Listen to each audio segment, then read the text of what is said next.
Hi everybody, welcome to my channel, A Good Listen, where I sit here and I tell you about an audio book that I recently listened to in story format, and I show you or reveal to you at the end of this video the book where today's story has come from. So if you are a fan of horror, thriller, or mystery novels, or just like listening to stories told in those genres, then you come to the right channel, because that's all I'm going to be doing, and I will be posting once or twice a month. So without further ado, let's get into today's story. Guy is a grown man who unfortunately had to move back in with his mom. You see, Guy has a really bad temper, and a few years ago, he got into a really nasty argument with his ex-fiance, well, his now ex-fiance, who just so happened to be pregnant back then when this argument took place.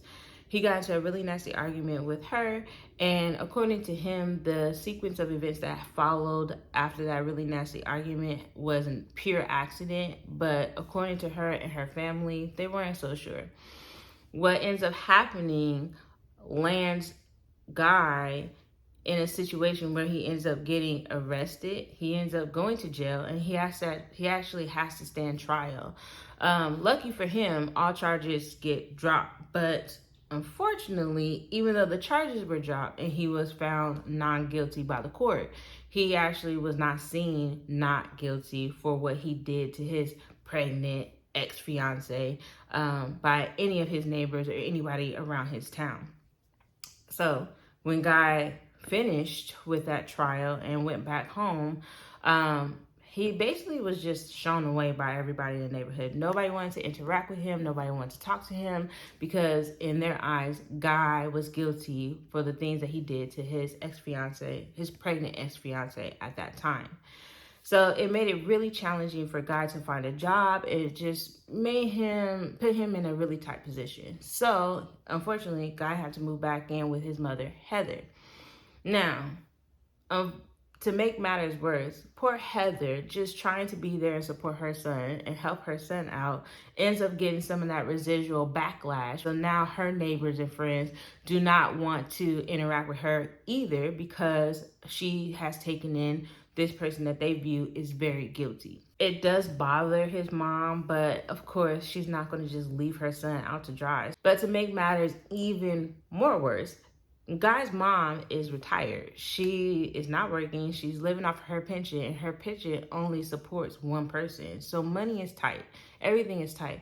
But Guy's mother, being a good mom that she is, she never actually says anything. She doesn't complain. She doesn't do anything to make him feel any of the stress or any of the pressures or anything. She just tries to make sure that her son is loved and comfortable. She even tries to go out her way to make his favorite meals, to just try to make his life easier and his days better. And Guy really wants to repay his mom.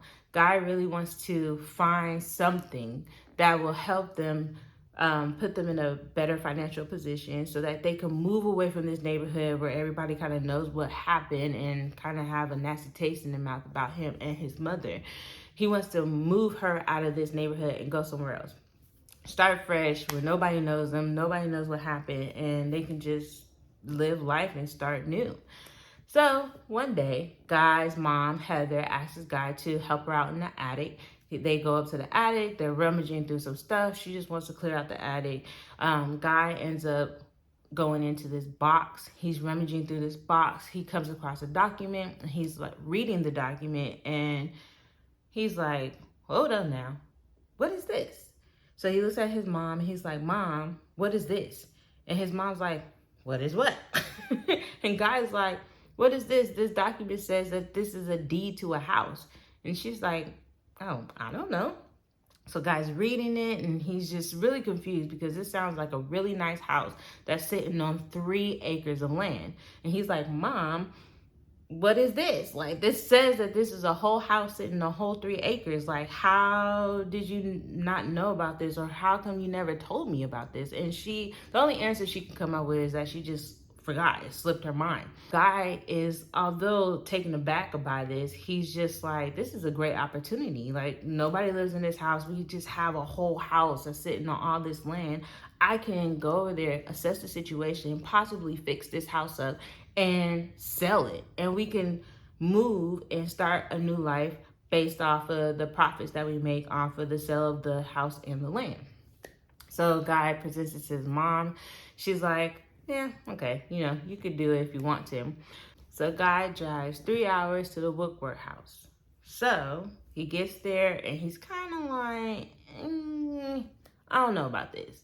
The house is really, really old.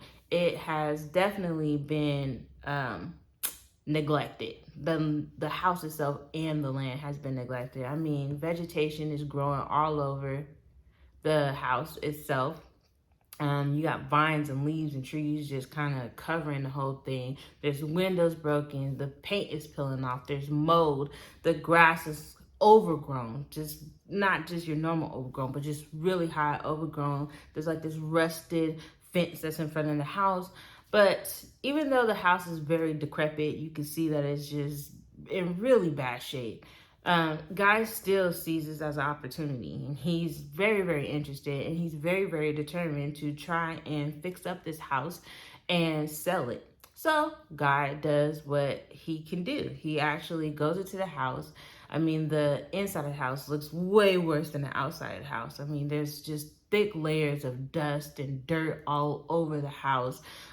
There's actually dead animal carcasses on the floor. There's mold.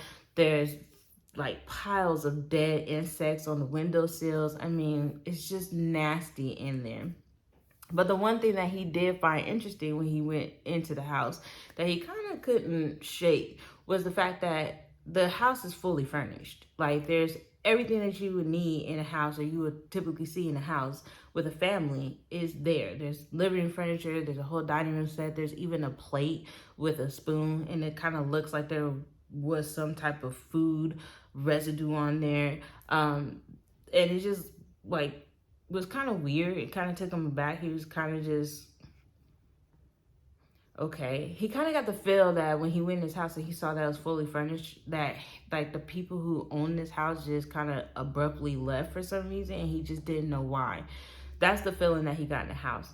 Nevertheless, he looks at the house. It's really nice. It's huge. And he's just like, okay, I think I could do this. I think I could take on this project. He goes back home that same day. He tells his mom that he went to the Wickwer house, and he is super excited to start the renovations. But he kind of drops a bomb on his mom and lets her know that, hey, this is a 3-hour drive there and a 3-hour drive back. Like, it doesn't make sense for me to make this drive, this 6-hour drive every day while I'm renovating this house. So I'm going to just stay in this house while I renovate it. After I'm done, I'll come back. So his mom kind of was hesitant because she's never seen the house, and she knows that nobody ever lived in the house. So it can't really be structurally sound, but she just sees that this is actually making her son very happy, and that's all she really wants for her son. So she kind of puts her feelings aside and says, okay. The next day, Guy goes into the house and he is looking around the house, and he notices that there's like a clock in the house that is just broken. It's just always on this one time. It's stuck on this time. And he's like, okay, that's weird, but it's an old house. All this stuff is old, so okay, whatever. So he makes his way upstairs.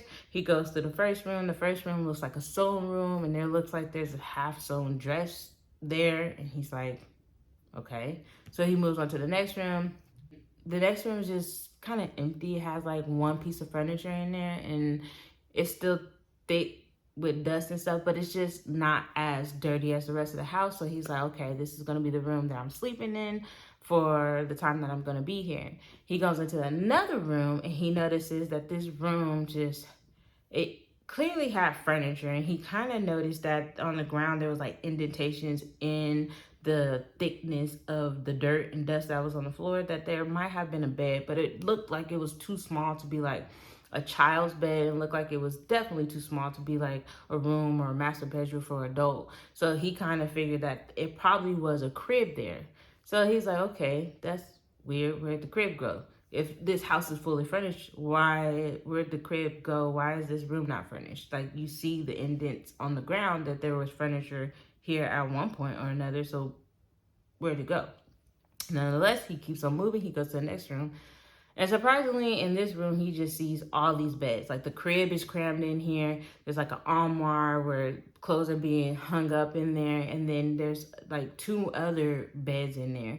and they're just all crammed in this one room, and he's confused as to why all these beds are crammed into this one room when there's clearly enough space and bedrooms in this house for all these kids to have their own bedrooms. So he's like, that's weird. Also, he notices that in this room there's also a baby monitor. Obviously, there's a crib in there, so you're gonna have a baby monitor.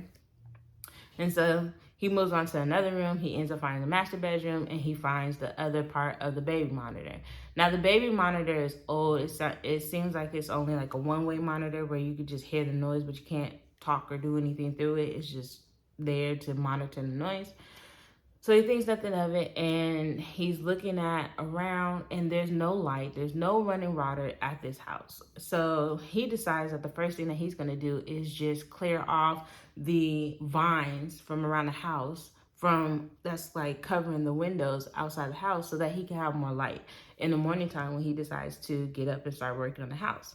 So he goes around and he's like clearing off the vines, and the vines are really on there. So he's really working a lot and exuding a lot of energy trying to get these vines off of these windows. He makes his way around the house. He ends up coming to the window that actually looks into like the dining room area. And so he's clearing off the vines, he's cutting them down and getting rid of it. And once he cuts like this one vine he cuts, it kind of just, all the rest of them kind of just fall off, the rest of it. But as soon as that falls out, he's looking into the window, into the dining room window, and all he sees is like this gray figure with their fingers pressed up against the wall, kind of like they're looking out the window, looking at him. He is like startled by this and kind of taken aback and kind of just freezes and just looks at this weird figure that's in the window. And he kind of just watches it as it fades away into the darkness of the house. Guy picks up a hammer because obviously he's the only one in this house. He's like, who the heck was that? So he picks up this hammer and he runs in the house, and he's like running through all the yards and the doors and looking in different closets and everything, and looking underneath the different furniture. And he felt like he didn't have to go upstairs because he literally just saw this figure. He literally saw this figure. It faded away. He grabbed a hammer. He ran back in the house. So there's no way that this person ran all the way upstairs. Like, where did this person go? Because he can't find them. And he's like, I'm just spooking myself. That I probably just saw something. My mind's playing trick on me because this is a creepy looking house. I've never been in this house. And so I'm just going to let that go. So he lets it go. So guy ends up shrugging this whole event off. He's just like, oh my gosh, like I'm just tripping. There's no way that there was somebody in the house. I'm just imagining things. I'm just tripping. And he's like, maybe I'm just too tired. I'm overworked. I did a lot of work today, so I'm just gonna call it a day and I'm gonna go to bed. So he goes to bed. So he goes into that room where he set up his little sleeping bag, and he gets into his room. But he starts to hear voices coming from the master bedroom, and it sounds staticky. It's just weird voices coming from the master bedroom. So he gets up, he goes over to the master bedroom, and he's just like, where are those voices coming from? And he hears it again, and he figures out that the voices are coming from the baby monitor. And he's like, what the heck? So he hears the staticky voice. He can't really make sense of what's being said, but he hears the voices. So he goes over to the kids' room where the other baby monitor is, and there's no one in there. And so he's like, well, maybe it's just faulty equipment, whatever. So he kind of just doesn't pay any mind. He goes back to his room and he lays down and he goes to bed. The next morning, guy wakes up and he kind of just brushes off all the strange, creepy things that he experienced the night before to just this being part of an old house. He doesn't know this house. He's unfamiliar with it. So he's like trying to kind of justify all the strange and creepy things that he's heard, felt, and saw from the night before. However, this stuff continues to happen, and the frequency in which these things continue to escalate as he's renovating this house. I'm talking about doors opening and closing. He knows that the doors are opening and closing because he hears the hinges screeching as the doors opening and closing by himself. He hears footsteps going up and down the stairs, and he hears like the creaking sound of the wood upstairs, like somebody's actually walking on there. He sees shadows in the corners that just don't really make sense that's in the house.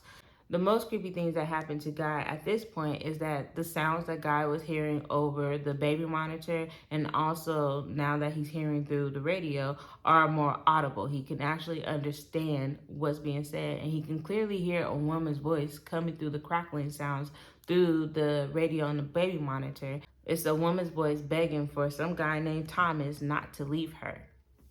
So Guy is like, what in the world is this? Like, what's happening? But the name Thomas actually sounds familiar to Guy because several nights ago, Guy actually started having dreams in this house, and these dreams were clearly not his dreams.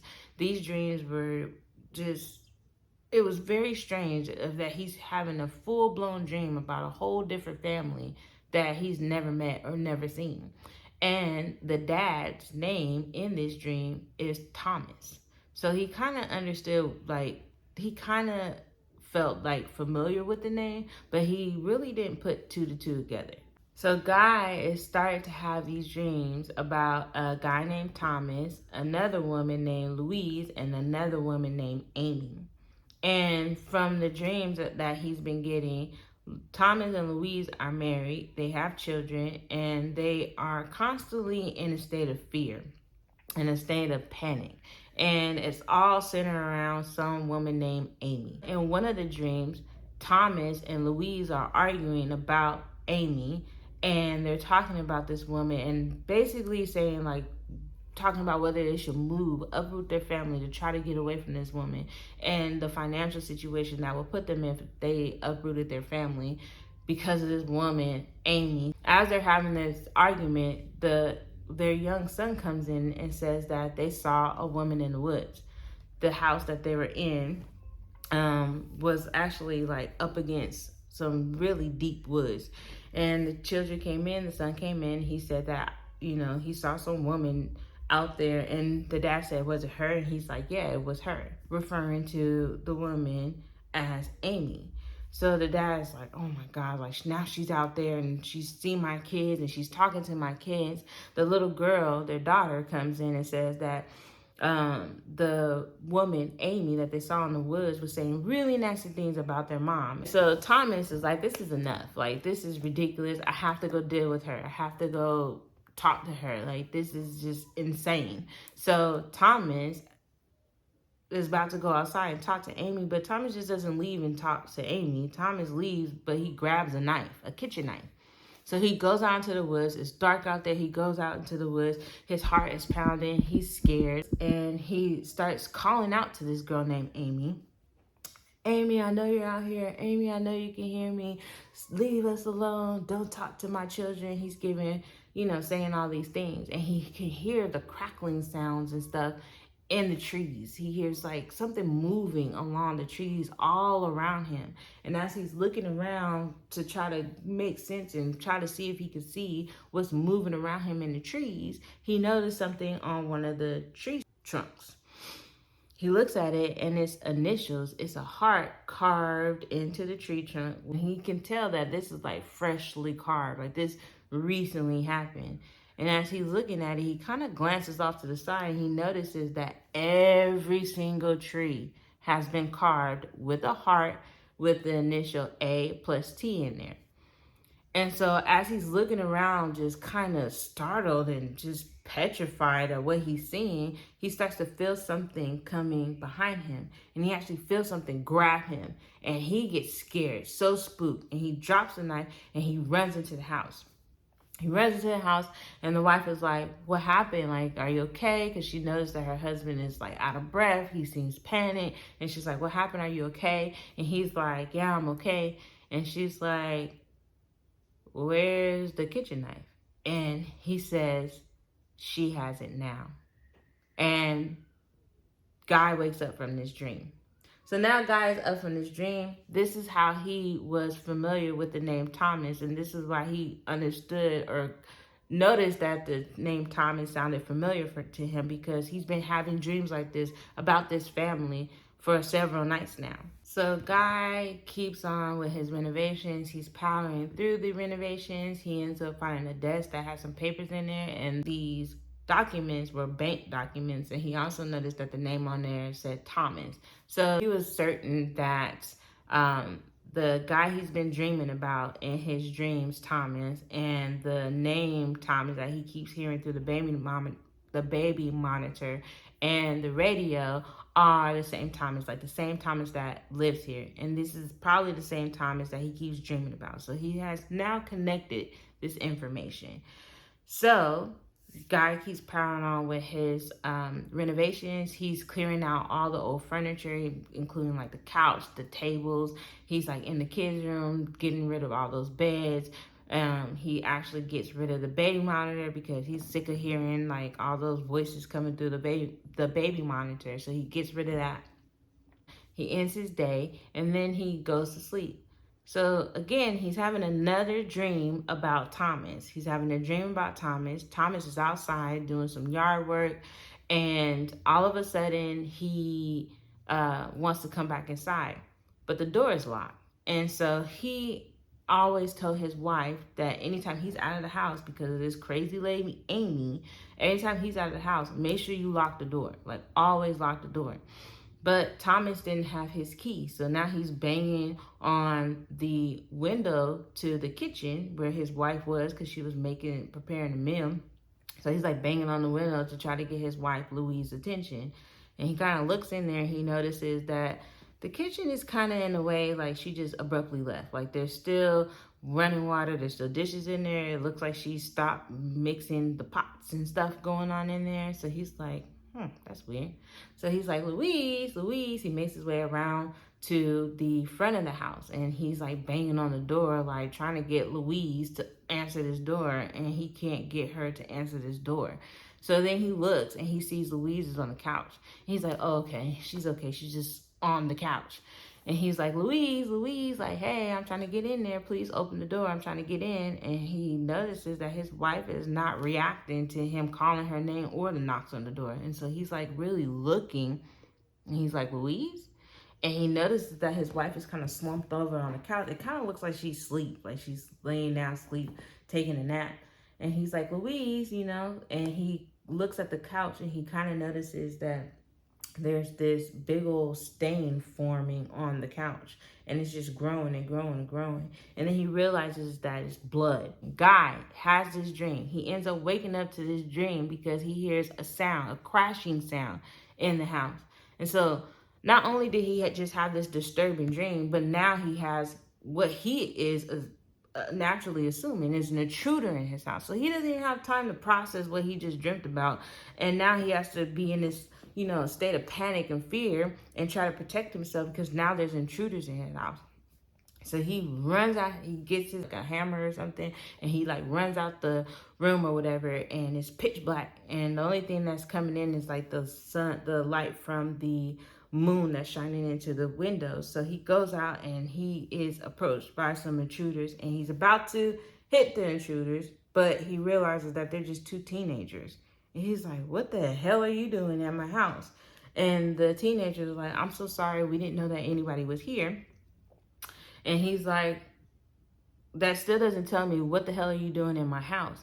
And the young girl that's there, she's like, I'm so sorry. We just came in here to look at the house. We didn't know anybody was here. If we knew somebody was here, we would have never come into this house. We are so sorry. And he's like,